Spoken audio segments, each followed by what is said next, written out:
It's strange what becomes loud when the house is quiet. The refrigerator hum, the ticking clock in the hallway, the sound of your own breathing when there's no one left to talk over it. My name is Robert Hale. I'm 77 years old. And I don't know how many more evenings like this I have left. The doctor didn't give me a number. He just spoke gently. That was enough. Recording this because there are things I never said out loud. Not to my wife, not to my children, not even to myself in a way that felt honest. For most of my life, I was someone dependable. That's the word people used. Steady, responsible, solid.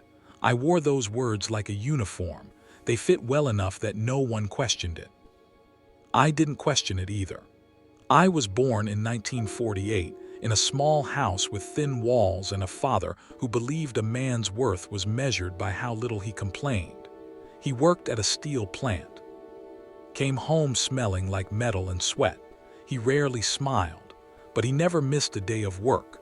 When I was a boy, I remember sitting at the kitchen table watching him eat in silence. My mother would ask about his day. He would nod. That was the whole conversation. I learned early that being a man meant folding your feelings into small shapes and tucking them away where no one could see them. I was good at that. In school, I liked to draw. I don't talk about that much. I would sit at the edge of the bed with a pencil and copy the world as I saw it. The curve of my mother's hands, the porch light casting a long shadow. It made me feel steady, present. But when I told my father once that I might want to go to art school, he didn't yell. He just looked at me in a way that made the idea shrink inside my chest. "That's not a real life," he said, so I put the pencils away. I told myself I didn't care. I married at 23. Her name was Margaret. She had a soft laugh and a way of looking at me like I was already the man I was supposed to be. I think I loved her from the first week. I also think I loved who I became around her, reliable, sure, grown. We had 2 children, a boy first, then a girl. I worked at an insurance firm, not because I dreamed of it. It was just available, stable, the kind of job you don't have to explain to anyone. The years moved quickly after that. Mornings in pressed shirts, evenings with tired eyes. Weekends spent mowing lawns and fixing things that weren't really broken. People would tell me I was a good husband, a good father, and I believed them. I tried very hard to be. But sometimes, late at night when everyone was asleep, I would sit in the living room with the lights off. I'd feel something under my ribs, not anger, not sadness exactly. Just a quiet discomfort, like wearing a jacket that fit in the shoulders but tightened at the throat.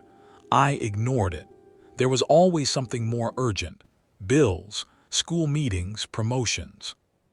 My father got sick when I was 38. I visited him in the hospital and watched the machines breathe for him. He looked smaller than I remembered. I wanted to ask him if he had ever wanted something different, if he had ever felt misplaced inside his own life. I didn't. He died 2 days later. We buried him on a gray morning. I stood there in a black coat, thinking about how quickly a life can be summarized into a few polite sentences. He was a hardworking man. That was the sentence. I went back to work the following Monday. That's how I lived, one foot in front of the other, doing what needed to be done, agreeing to things before I asked myself if I wanted them. It didn't feel dramatic at the time, it just felt normal, but normal can be very quiet and very heavy. I remember one specific evening. I must have been around 45. My son had a school play. He was a tree in the background, barely visible, but he was excited. He kept practicing his one line at dinner. I had a meeting that ran late. I told myself it was important, that missing one small role wouldn't matter. When I got home, he was already in bed. Margaret said he waited up for a while, kept looking at the door. I stood in his doorway that night, watching him sleep. I told myself I would make it up to him somehow. I don't remember if I ever did. Moments like that didn't feel irreversible when they were happening. They felt adjustable, like something you could correct later. Later is a comforting word when you're young. It gets thinner as you age. I kept rising in the company, titles changed, my office got bigger, my signature carried more weight, people sought my approval, they asked for my opinion. I had become someone. The strange part is I never asked myself if I liked that someone. I was praised for my calmness, for not rocking the boat, for understanding how things are done. There were decisions I agreed to that I didn't believe in, policies that made things harder for people beneath me. I signed papers because it was expected, because it kept the system moving. I told myself that was adulthood, compromise, responsibility. I didn't notice how often I swallowed my own objections until they stopped trying to rise at all. Somewhere in my 50s, I stopped drawing completely. I found an old sketchbook once in the attic, flipped through pages of charcoal faces and half-finished landscapes. I felt embarrassed. Not because they were bad, but because they belonged to someone who felt more honest. I closed the book and put it back in the box. Margaret would sometimes ask me late at night, "Are you happy?" It was a simple question. I always answered quickly, "Of course." I don't think she believed me, but she didn't press. We grew older together in a quiet way, shared breakfasts, shared routines, shared silence. And I kept being the version of myself I had assembled piece by piece, the reliable one, the steady one, the man who never questioned the script he was handed. I didn't realize then that scripts can become cages if you never rewrite them, not all at once, just slowly. And by the time you notice the bars, you've already decorated them with family photos. Margaret died when I was 72. It was sudden, a stroke. One afternoon, she was standing at the sink, asking me if we needed more milk. By evening, she was gone. I remember sitting in the hospital hallway, staring at a vending machine that hummed louder than anything else in that building. People walked past me. Nurses whispered. I felt like I had been removed from my own body. When we cleaned out her closet weeks later, I found a small wooden box on the top shelf. Inside were folded notes, birthday cards I had written her. Small scraps of paper where she had written things like, "He looked tired today," or "I wish he would talk to me." That line stayed with me. I wish he would talk to me. I had been in the same house with her for nearly 50 years, slept beside her, raised children with her, grown old next to her. And she wished I would talk to her, not about bills, not about schedules, about what was under the surface. I don't know when I decided that my inner life was a burden to others. I must have been young. It felt polite to keep it contained. After she died, the house felt unfamiliar, not because the furniture moved, but because there was no one left who expected me to keep playing my part. My son lives in another state now. My daughter calls on Sundays. They are kind, busy. They have their own lives as they should. In the long afternoons, I sit by the window and watch the street. The same street I've watched for decades. Children ride bicycles, neighbors come and go, seasons change. I started thinking about the man I might have been if I had allowed myself to disagree, to say no, to admit uncertainty. I don't mean dramatic rebellion, just small moments of honesty, like telling my father I was applying to art school anyway, like leaving that meeting early to see my sons play, like telling Margaret, "I don't know if I'm happy. I don't even know what that word means for me." Those moments passed. And once they passed, they hardened. There is a cost to waiting until you feel fully ready to be yourself. Readiness keeps moving. It always asks for a little more time. In my 60s, I retired. There was a small party, a cake with my name on it, speeches about dedication and loyalty. I smiled in photographs.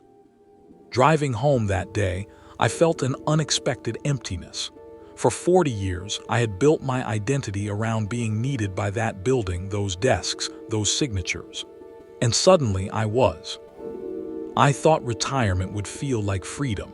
Instead, It felt like standing in a large open field without a map. That's when the questions got louder. Who am I when no one needs me to perform steadiness? What did I actually believe, beyond what was convenient? It's uncomfortable to ask those things at 70. You don't have decades left to experiment, you have fragments. I took the old sketchbook down from the attic last year. My hands shake more now. The lines aren't as confident. But sometimes I sit at the kitchen table and draw the light as it falls across the counter. It doesn't fix anything, but it feels like a small act of agreement with myself. I think about the versions of me that existed quietly under the surface. The boy with the pencil, the young man who wanted to say, "I'm not sure," the husband who almost spoke his doubts. They were never dramatic, they were just softer than the role I chose. If I'm honest, I wasn't forced into the life I lived. I agreed to it in small ways. I nodded along. I chose safety over clarity, approval over discomfort. No one held a gun to my head. That's the part that's hardest to admit. When you spend decades being someone dependable, people thank you for it. They trust you. They lean on you. You start to believe that disappointing them would be a kind of betrayal. So you betray yourself instead, quietly, repeatedly. It doesn't feel like betrayal in the moment. It feels like maturity. Now at 77, I can see the pattern more clearly. It wasn't one big decision. It was thousands of small silences. I don't regret my children. I don't regret loving Margaret. I don't regret working hard. But I do feel the weight of never fully stepping into my own outline. When I look in the mirror now, I see a face lined with years of responsibility. I also see the faint trace of someone who might have been more honest, more uncertain, more alive in ways that can't be measured on a resume. There isn't time to become that man completely. I know that, but there is time to say this much. I spent decades being someone I never fully agreed to be, and it happened so gradually that I barely noticed. If you're still here, listening to an old man sort through his thoughts, thank you. You don't have to take anything from this. Just sit with it for a moment. Maybe think about the quiet parts of yourself that don't get much air. I'll be here a little longer, watching the light change across the room.